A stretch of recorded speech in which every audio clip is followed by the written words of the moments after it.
Hello बच्चों, let us see the question. Question says a man standing between two vertical posts find that the angle subtended at his eyes by the tops of the post is a right angle. If the heights of two posts are 2 times and 4 times the height of the man and the distance between them is equal to length of the longer post, then the ratio of the distance of the men from the shorter and the longer post is. So let us try to understand with the help of diagram.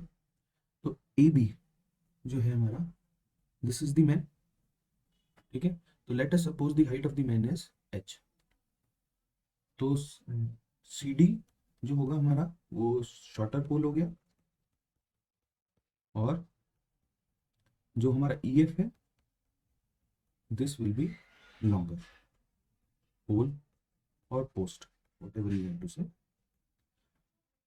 अब question ने कहा है कि जो shorter post है that is twice the height of the man. तो man की height अगर h है तो शॉर्टर पोस्ट की हाइट 2h हो जाएगी, वेयर एज लॉन्गर पोस्ट की हाइट जो है it is 4 times the height of man, तो ये 4h हो जाएगी।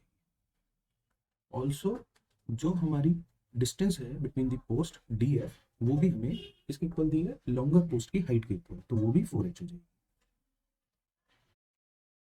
Now as per the question this angle is 90 degree, क्योंकि आई पर जो पोल्स के टॉप है वो जो एंगल सबटेंड करती है that is 90 degree.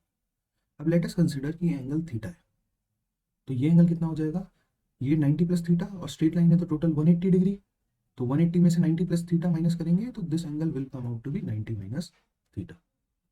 Okay, let us consider कि बी एफ जो लेंथ है वो एक्स है, तो डी बी लेंथ कितनी हो जाएगी, क्योंकि टोटल लेंथ 4h है, तो 4h माइनस एक्स, है ना।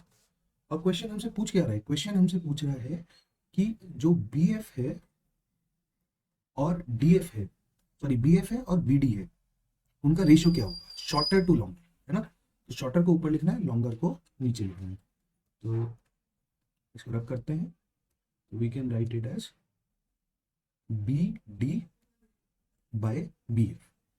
इसकी वैल्यू हमें फाइंड आउट करनी है, करेक्ट। तो सबसे पहले let us consider triangle P C ए।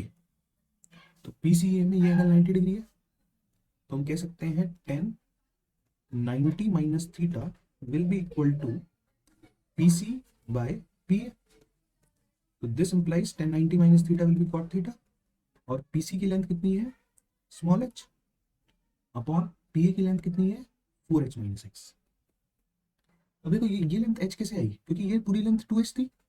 अब ये तो हाइट h ही रहेगी ना, क्योंकि मैन की हाइट h है, तो अगर हमने रेक्टेंगल ड्रॉ किया तो ये हाइट तो h ही रहेगी, तो यानी पीसी कितना हो जाएगा h हो जाएगा ना, तो वही हमने यहाँ पे h लिखा। तो cot theta will be equal to h upon 4h minus x, ये हमारी फर्स्ट इक्वेशन हो गई। सिमिलरली अगर हम triangle E A Q consider करें, ई ए क्यू, तो ई ए क्यू में टेन थीटा किसके इक्वल होगा, tan theta will be equal to E Q upon A Q. तो ई क्यू कितना होगा, E Q will be again 3h, क्योंकि टोटल 4h है और ये h इक्विवेलेंट होगा हाइट ऑफ मैन के, तो रिमेनिंग कितना बचा 3h। तो ई क्यू को क्या अगेंस्ट हम क्या लिख लेंगे 3h, और ए क्यू के अगेंस्ट हम क्या लिख लेंगे x। ये हमारी सेकंड इक्वेशन होगी। तो फर्स्ट एंड सेकंड से, क्योंकि अगर आप ध्यान से देखिए तो फर्स्ट में कॉट थीटा है और सेकंड में टेन थीटा, तो हमें रिलेशन पता है कि tan theta is equal to 1 by cot theta. तो दोनों इक्वेशंस को अगर हम मल्टीप्लाई करें तो tan theta into cot theta will be 1, left side will be 1, right side क्या हो जाएगा h upon 4h minus x into 3h by x. Cross multiply करते हैं तो ये हो जाएगा 4hx minus x square is equal to 3h square, correct. तो this implies x square minus 4hx plus 3h square will be equal to 0।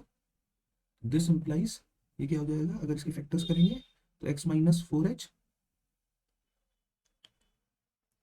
Into, sorry ये मैं गलत फैक्टर करा है, ये होगा x माइनस 3h, तो इसको करेक्ट करते हैं। तो ये हो जाएगा x minus 3h into x minus H will be equal to 0, यानी x की दो पॉसिबल वैल्यूज आएंगी 3h और h। तो एक बार x को 3h पुट करते हैं to find out the ratio B D by B F.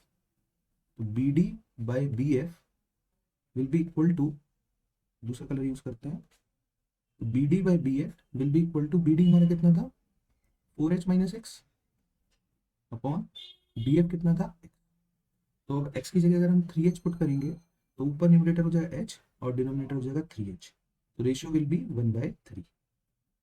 Similarly अगर हम दूसरी वैल्यू रखते हैं यानी h, तो B D by D F क्या हो जाएगा, B D by D F will be equal to, अब हम इस रेशियो में x की जगह h रखते हैं तो न्यूमरेटर हो जाएगा 4h minus h 3h upon denominator h हो जाएगा, तो रेशियो क्या आ जाएगा 3/1। यानी हमें दो रेशियोज मिल गए, एक रेशियो में मिला 1/3 और एक रेशियो में मिला 3/1।